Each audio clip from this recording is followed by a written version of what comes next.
All right. We'd now like to invite up Brendan Kenny and all the panelists for a wonderful topic on how to find top veteran-owned vendors and suppliers.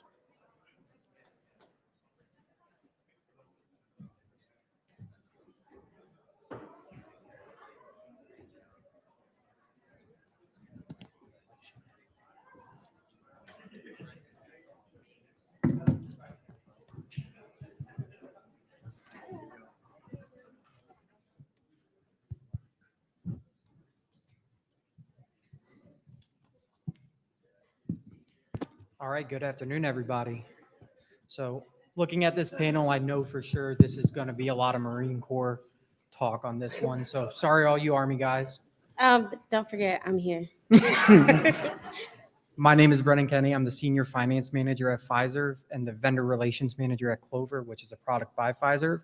I've served in two different branches of the military. I was in the United States Marine Corps from 2007 to 2011 and the United States Army from 2018 to 2022.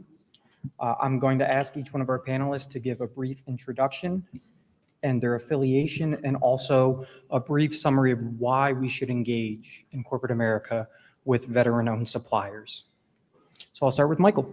Sure. Hey, good afternoon, everyone. My name is Mike Shennick. I'm the National Program Director for the Onward to Opportunity program at the Daniello Institute for Veterans and Military Families. So while I focus on career preparation and training each day, I do have an entrepreneurial background. I did, manage the Boots to Business program in the early days of my time with the Institute. I am non-military affiliated. I'm a civilian. I've been doing this work now a little over 12 years and happy to do it. I think, it's extremely important for us to engage veteran-owned businesses and suppliers for a lot of the reasons that we mentioned. Resiliency, problem solving. I mean, without serving, I can tell you I've had enough conversations with people like you all who did serve. You were never given too many people. You were never given too much time. You were never given too many resources. But what did?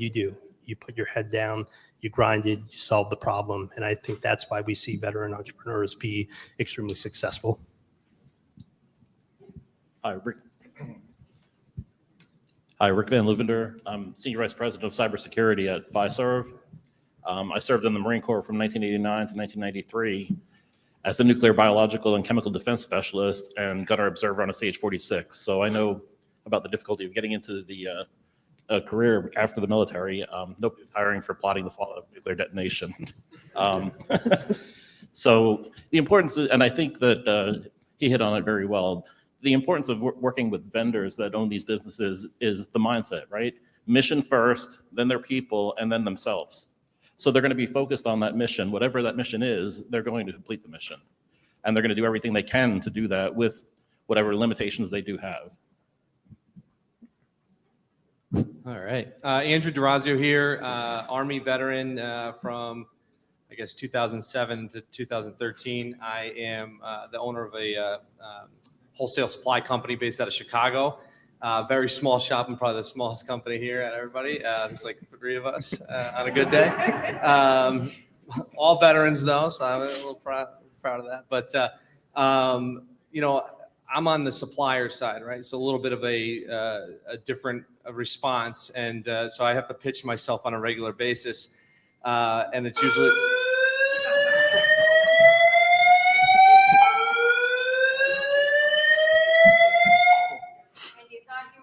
Yeah. It's hard to say much different from what these gentlemen said already, but I think like grit comes to mind, right? We've overcome a lot of things in the military, and on a daily basis we face challenges, and my team does whatever it takes to get the job done, and we continue to do that, and we're very competitive, right? And we try to, if we can't beat you on price, we're going to beat you on service. I'm gonna walk a product to your building if I have to, and so we kind of have that mindset of doing literally whatever it takes to get the job done and compete to win. So. Hi, I'm Cindy Covington. I am the Vice President of Veteran Engagement at AmeriVet Securities. We're a veteran-owned broker-dealer. I am an Army veteran. I So I think we're good on the ratio here. I think what's really important when it comes to finding supporting veteran vendors, a lot of people say thank you for your service. I don't know how to give back. I don't know how to show that I care, but what better way to do that than to support a veteran-owned business? Like, you're helping a veteran continue to have financial success post their military career. And so I think that's one great way to kind of show your appreciation, is actually making the effort, finding a veteran-owned business, and helping them being able to scale and be successful. Because I think that's just a wonderful way of kind of showing that. May I have your attention, please? May I have your attention, please? This is Fire Safety Director of the meeting. We are conducting a fire safety on the elevator. Please bear with us. In the next 5 minutes, bear with us. This is Fire Safety Director. This is Fire Safety Director. We are conducting a elevator.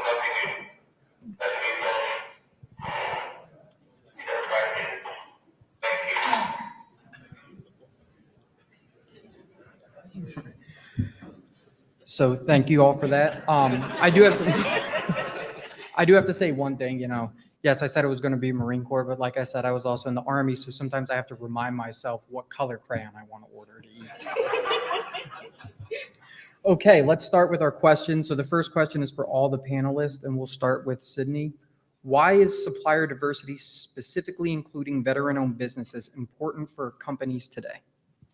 Kind of to off the point I just kind of mentioned, I think it's important because supporting small businesses is what makes America great, right? So what better way to do that than to actually support a veteran-owned business? I think sometimes we think buying small, you're getting less quality or something, but in my honest opinion, 80% of my household products come from small businesses, because I think the quality is significantly better. And oftentimes they care, because oftentimes when companies go public, they're caring more about generating profit. They're more so like, we got to make sure we're getting more money. We just got to push a product out. Whereas small businesses actually put their heart and soul into the product that they're delivering to you. And so I think when you're trying to think about what is it that I want to add to my company, how can I ensure my company is delivering quality top product? One of the best ways to do that is by supporting a veteran-owned company and making sure that you're kind of going after them, ensuring that they're going to be successful. Because the more small businesses that are successful, the better our economy is across the board. And so I think from a perspective of a corporation using a veteran-owned business, it just physically makes sense. Yeah, when I think of supplier diversity, my mind goes back to risk, right? And I think there's so many companies out there that work really hard to consolidate their spend at a single sole source supplier, right? And to me, that's provides a ton of risk from either geography, political, tariffs, whatever the case is. And so, this is not really specific to veterans in general, but I think diversifying your spend across different companies, and especially small businesses, kind of give you an ability to flex when necessary, when you can't get something that's critical to your operations. So that's the way I kind of view it, and why I think that's going after small veteran-owned businesses is important here. Yeah, I agree with Andrew. Central risk concentration and supply chain disruptions are problematic. So having diversity amongst the vendors and then doing it with veteran-owned businesses as well is just a benefit for anyone that's purchasing from these vendors.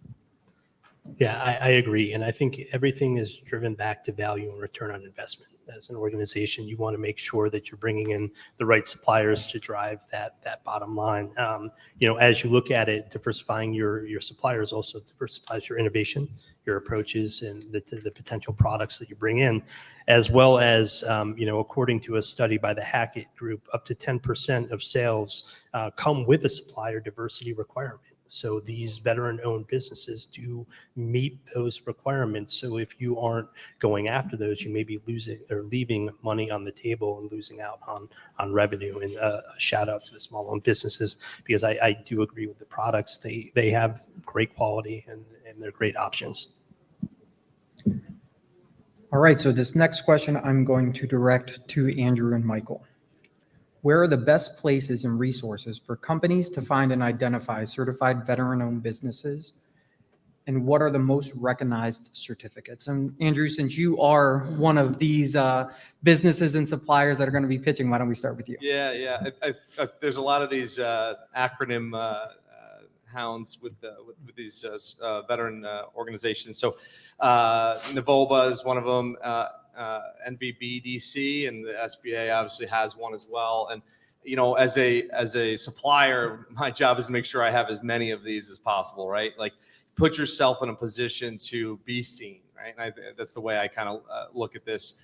On the reverse side, like if I'm looking for veteran talent in the supplier space, right? Like I'm usually going to go to the internet first, or I'm going to go to a known spot where I can vet some of these companies, and these organizations do a pretty good job of vetting us. It's a fairly intensive process to make sure company is actually veteran owned and operated, and I think there's a lot of diversity suppliers out there that might just have somebody's cousin that's sitting there that might have served in for a day. So I think these organizations do a good job of weeding some of that stuff out and putting you in a position to be found as a supplier. So. And I agree. The U.S. Small Business Administration is a great resource to start, as Andrew mentioned. Additionally, your local veteran business outreach centers, your VBOCs, take a look at those. I do want to foot stomp something that we're talking about veteran-owned business suppliers. I also want to give a shout out to our military spouse-owned suppliers out there. While they may not have the same designations, we do see a significant amount of military spouses being successful within the entrepreneurship space. And lastly, I'd be remiss if I didn't call out my own organization, the Institute for Veterans and Military Families. We have a large entrepreneurship arm in what we do, and we have a resource library that is out there. There are over 34,000 companies that we are connected with. There are a number of organizations that do provide resources in terms of vetting, classifications, et cetera. So I invite you to take a look at ivmf.syr.edu, go to the entrepreneurship page and take a look at our resource piece. I know it's a little bit of a shameless plug, but we've spent the better part of 14 or 15 years amassing these resources. We want to make sure that we can drive folks to them. All right, so at this time, I'm going to ask Peter to come up and switch out with Rick, which takes away some of the Marines. So I guess now this is an Army. This is going to be an Army panel now.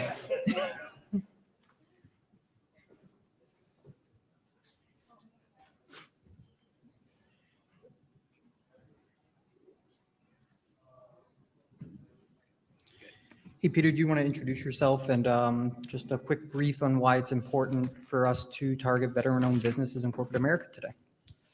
Okay, very quickly, Peter Fennell, United States Small Business Administration. A little background here, with the SBA, I've served as a branch manager, assistant district director of economic development, deputy district director, Cleveland, Northern Ohio, and now the deputy district director for New York District Office. Before that, I was with corporate America, many roles, most notable as president of a company. And before that, I served in the United States Army. The SBA, United States Small Business Administration, our focus is on economic growth. We are the federal agency to support economic growth. We're helping America's entrepreneurs, small businesses to start, grow, expand, and recover from disasters. We focus on our 3 C's, counseling, mentoring, contracting, capital, but we do so much more than that. And so we are constantly working on veteran business development and supporting their programs. Thank you. Thank you, Peter. And I'm going to throw you right into the fire with this next question. So this one will be we'll just do for Peter since you missed the first couple ones. What are the key certifications and verification processes to ensure a business is truly veteran-owned? And how can companies use these resources to find veteran-owned businesses?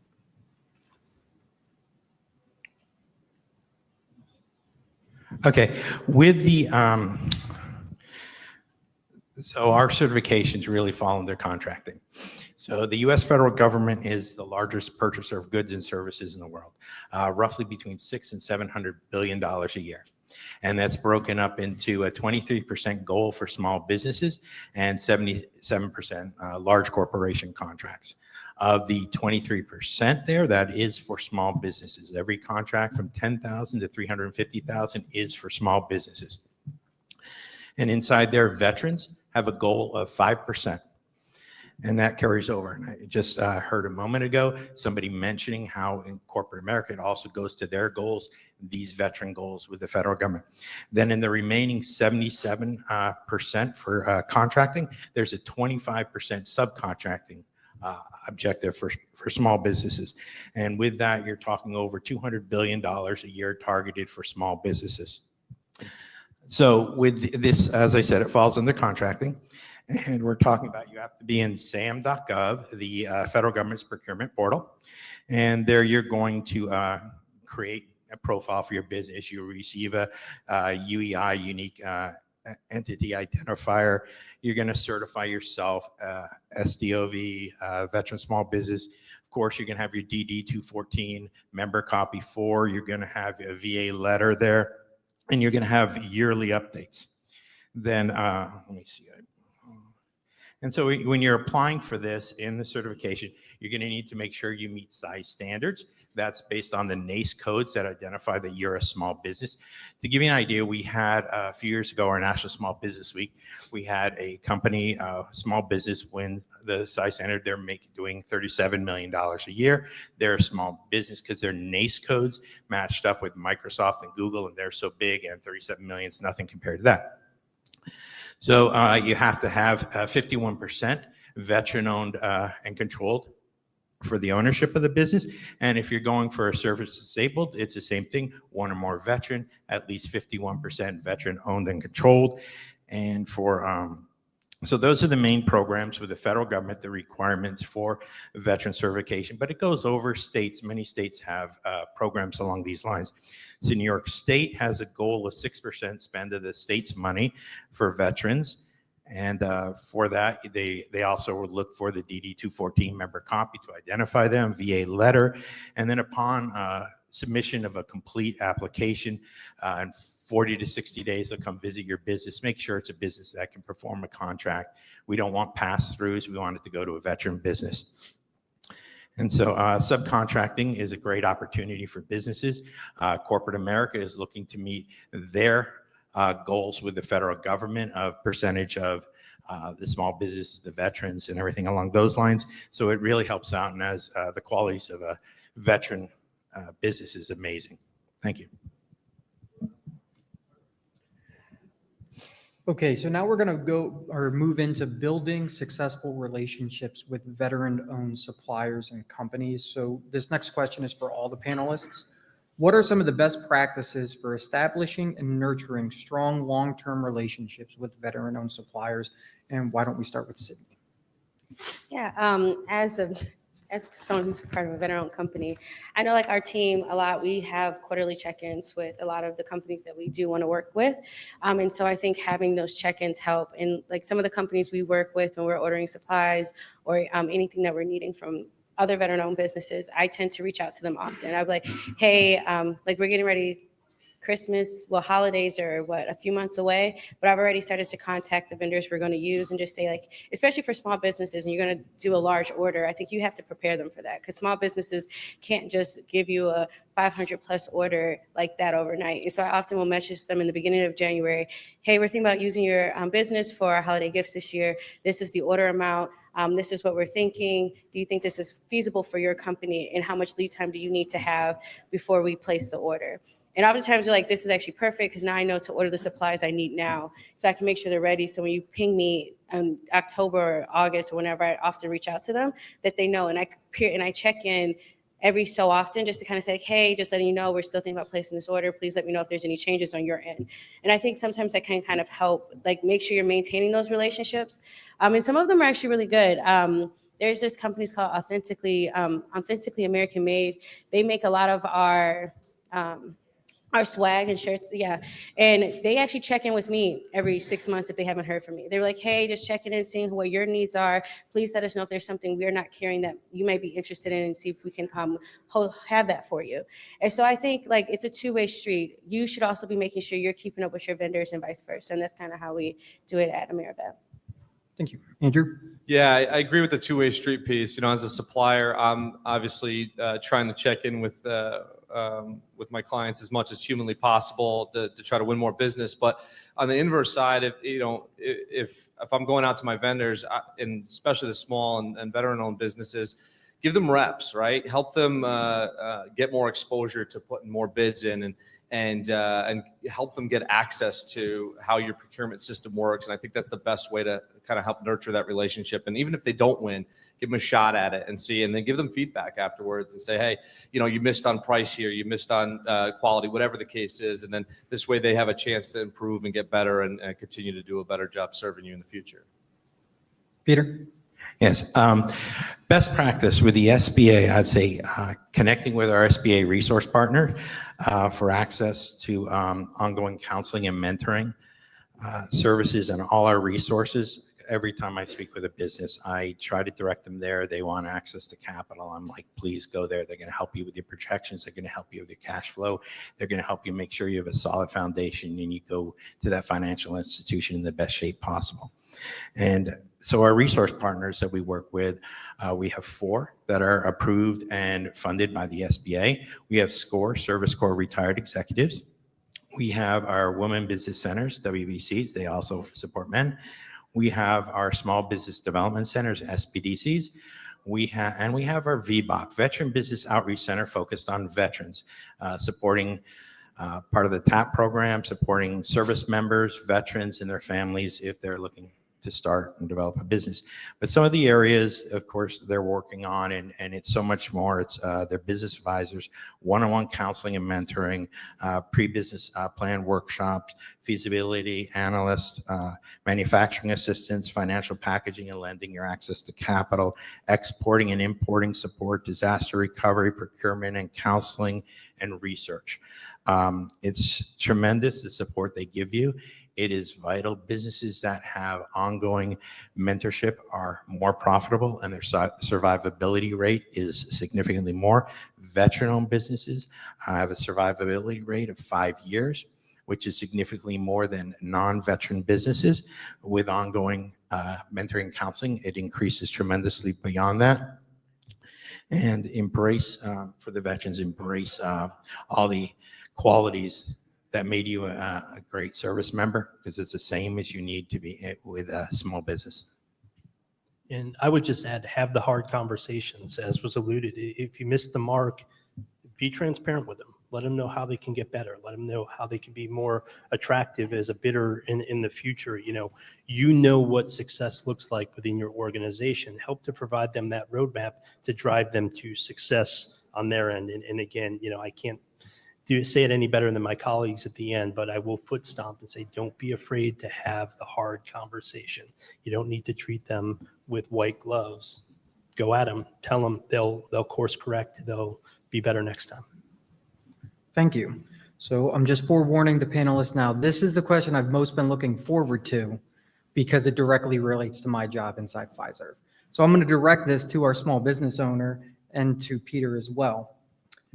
How can large companies provide that mentorship and support and resources to the veteran-owned businesses to help them succeed inside their company?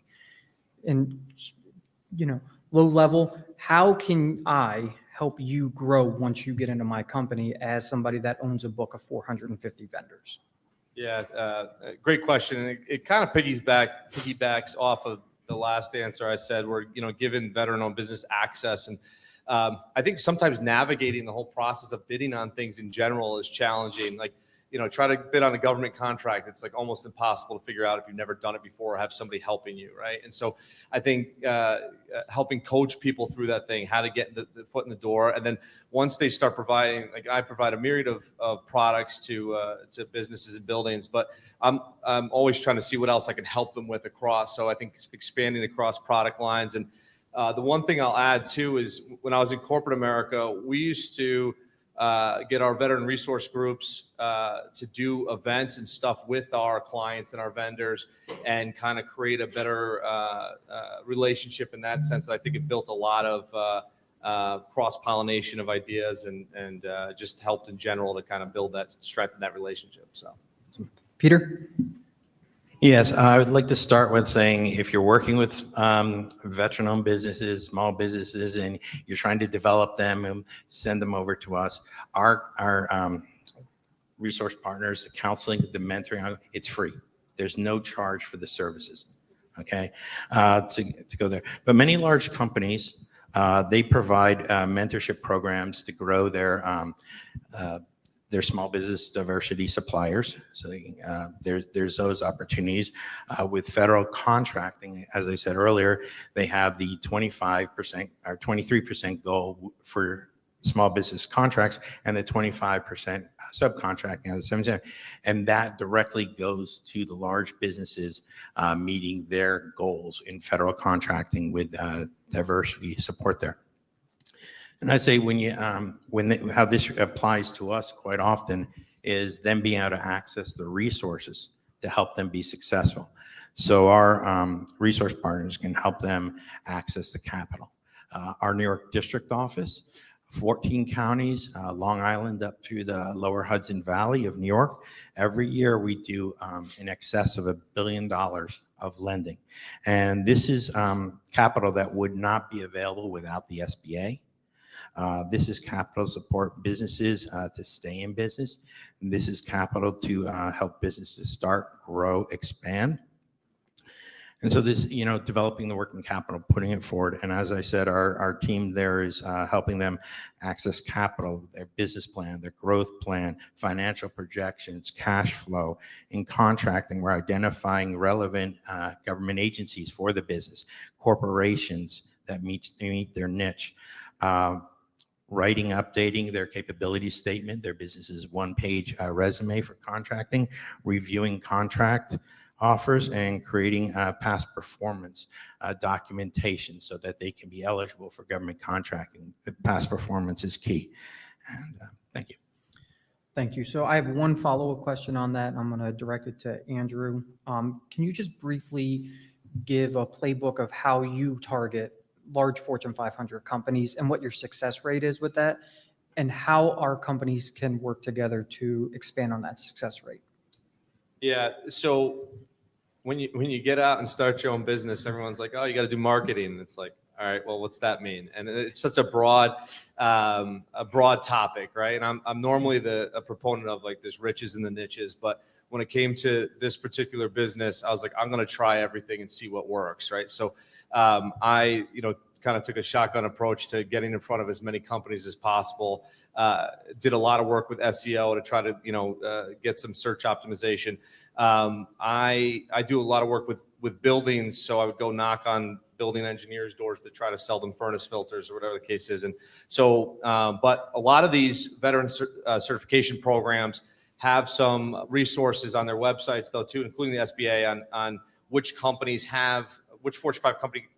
500 companies have diversity supplier programs and ways to fill out a form online. Sometimes getting though from that form out of the black hole that it ends up in potentially, that's a challenging part. So I go on LinkedIn a lot and say, okay, if I'm going to fill out this form for, let's say, JLL, who now is my biggest customer, I'm going to see who I know at JLL and see who I can make an introduction to myself to, or how to get in front of the right people. So that's typically how I've done it. And, I'm not the best at it, but I try to kick down walls whenever I can. Awesome. Thank you. So for this next one, I'm going to direct this to Sydney and Michael. How can companies ensure engaging veteran-owned businesses align with their existing quality standards, compliance requirement, and risk management protocols? Yeah, kind of as I mentioned, I sometimes think some people think small business, they think they're getting less quality. Oftentimes you're getting more quality or better quality, in my opinion. So I think that's not much of an issue because they tend to be a bit more responsive. Like we currently are ordering from a very well-known vendor and he does not respond to me ever. But when I'm working with my veteran-owned vendors, they are very responsive. Like I can message them like 10 minutes before the end of the day, and they will respond normally within 2 minutes after I've sent my email. And so I think that kind of says something. They're very eager. They want the business. In terms of risk, I think you have to be mindful of your own risk, right? Like you oftentimes have someone who's assessing the vendor risk, making sure the quality that you're getting is the right quality. And so it has to be a two-way street. You have to make sure that they're checking the quality they're sending out to you, but you're also checking it yourself. And so that you're not disappointed and having some extra lead time so that if something is wrong, that you're able to kind of get it course corrected so that you're getting the end result that you wanted. I forget there's another part you had in that question, sorry. And then, yeah, their risk management protocols and their compliance requirements, which tie in with it. Yeah, and I think it's like oftentimes for us, we're a smaller company, so our compliance isn't as rigid as maybe a Fortune 500 or one of the larger companies. There's a lot more red tape when working with those kind of companies. So we're a smaller firm, so I get a lot more flexibility when it comes to picking vendors. Actually, everyone trusts my judgment when I'm doing it. So for us, as long as they're sending us their W-9s and we can prove that they're a legitimate business, we can do business with them, which is pretty easy. Because something I'll say is, even when a veteran-owned company doesn't have the certification, sometimes there is veteran businesses that just don't go through the loopholes. They feel like it's very complicated. So for us, I find veteran-owned businesses by asking my veteran friends. I'm like, hey, you guys, I'm like, this Christmas we ordered gifts for the team, and I was like, I reached out. I was in the Bush Institute, and I reached out to my cohort, and I was like, hey, you guys, I need a veteran-owned wine company. I got a list of like 6. Never heard of them before, but everyone's like, oh, my friend owns this business here. They didn't get certified, but they are because they didn't feel like they needed to. And so like you can find veteran-owned businesses and kind of do it that way as well. But in terms of compliance for us, it's a bit more lax for our company. So from my perspective, I think there's a focus on current and there's a focus on future. I think we can all kind of see that things are changing and that, we may see quality standards change, we may see compliance change, we may see risk management protocols change. So I think that it's important when engaging with veteran-owned businesses or military spouse-owned businesses that you're clear, you're upfront in your communication. You don't go silent on them when they need you the most. You are communicating over what your key performance indicators are, what your metrics are. If those shift, you are updating them alongside each other, and you just don't leave them out on an island. I think that we really need to focus in on the communication, especially now as things are changing, to ensure that they are hitting the marks as needed. Thank you. And this next question is going to be for all of our panelists. What advice would you give veteran entrepreneurs looking to market their business effectively to potential clients? And why don't we start with Peter? Okay, I'm going to be a little repetitive here, but with our resource partners, the mentorship is a game changer. Early and often continuous mentorship leads to higher revenues, greater stability and survivability, navigating SBA, federal, state, local resources to help support your business, everything dealing with contracting to be able to dot the I's and cross the T's and make successful bids and profits. I've heard of that where they've had many people bring by, here's the offer I'm putting in, a cleaning company. Well, this is great, but it's an 8-story building, they covered 5. And so they really take care of everything. When I was the branch manager in our office, we had some of our resource partners working there. And every 2 to 3 weeks, a young lady would come in and she looked very down. She was not very positive looking. And then over several months, you started to see a smile growing and then just beaming from ear to ear. And I stopped and I talked with the resource partner, the business advisor. And she said, I'm just, a soundboard listening, providing feed board. But she went from just about shutting down to expanding and opening two additional locations. It is key with whatever you're doing.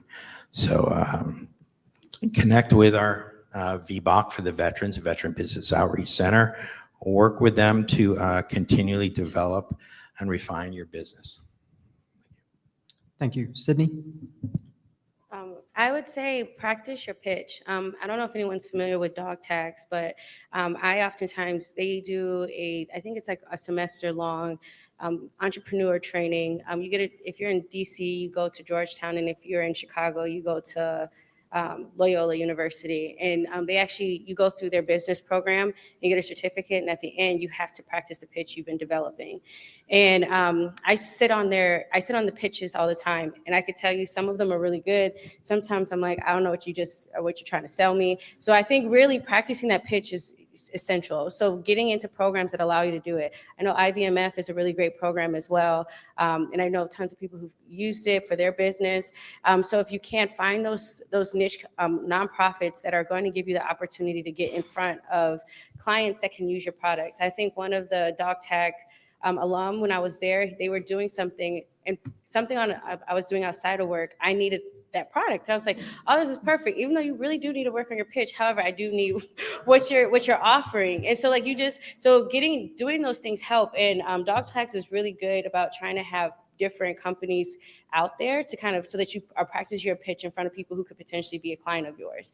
And so they're giving you feedback. They're telling you what they're looking for. So if you're a veteran-owned business, Dog Tags is a great resource. IBMF. I don't know all the entrepreneur programs, but there are a bunch out there that are there to help veteran-owned businesses succeed. But practice that pitch. Like, it's almost similar to the interview question. Tell me about yourself. Make sure you have that pitch down, because that can make or break your chances of getting a contract. Thank you. Andrew? Yeah, so I said before I like the shotgun blast marketing, but I'd say social media has been a big thing for me over the last couple of years across several different businesses. And I think if people don't know what you're doing, you're not going to get their business, right? And so my big thing is A, make sure everybody knows what you're doing, and B, figure out who your avatar clients are and go find anybody and everybody that works for them and try to get the right introduction to the right decision maker there. And if you can't get it from them, just keep going until you get the right person and get in front of the right person. So and then my other thing is like no client is too small for me too. So like I'll start with the big ones, but I'll go for small ones too, and depends on but social media has been a big player for this and for me in all my marketing. And I would just close out by saying be resilient, but also be realistic. Stick to it, but also know when you may need to pivot or you may need to stop and refocus efforts to those that may provide more value to you. The second component of this, I would say, network. There's a reason why not everyone owns their own business, because it takes a special type of person, and a subset of that special type of person is the military connected entrepreneur. So get into your communities, interact with other business owners, learn from them, ideate with them, et cetera. And then lastly, my colleague to the left, utilize the resources out there. Take a look at the programs that are there. More often than not, you do not need to recreate the wheel. Take a look at the frameworks that are out there, leverage those, adopt them to your business and your business plan, refine your pitch, and set yourself up for success. Thank you. So as we wrap this up, I would like each one of the panelists to give the key takeaway they want everybody to walk out of here with today. And why don't we start with you, Michael?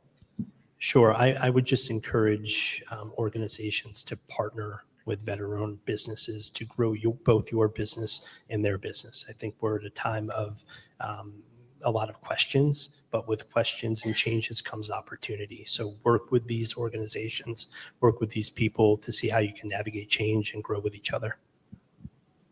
Peter?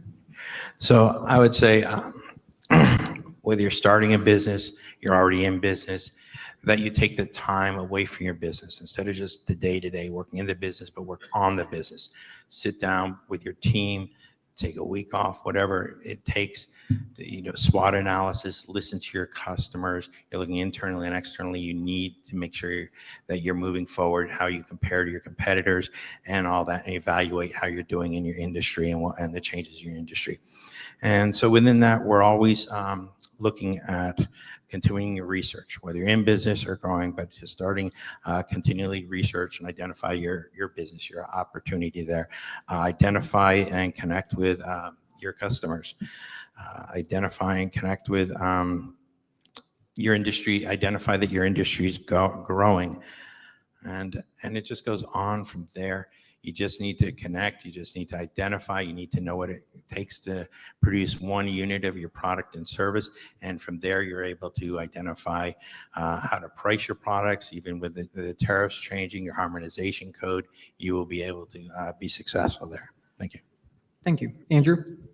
Yeah, for anybody that's starting out on their own, to be a supplier, a veteran-owned supplier, I just say, don't give up, don't quit. And I think that's one of the core tenets of us as veterans, is we got that, can-do attitude with everything. But this stuff takes time, and it can take several years. And I think if you have a short-term mindset, you're gonna quit before you achieve the desired outcome. And for anybody that is in a position where they can diversify their supplier base by going to a veteran-owned business, just consider giving a veteran-owned company a shot at it, right? Even if you don't select them, just give them a crack, give them a rep there, and just to get them a little bit more experience, and you'll see how hungry they can be. Sydney, last word. Support veteran-owned businesses. Thank you. Well, everybody, on behalf of myself and Pfizer, I want to thank our panelists today. And for all my Army people, this is AK-47 signing off the net.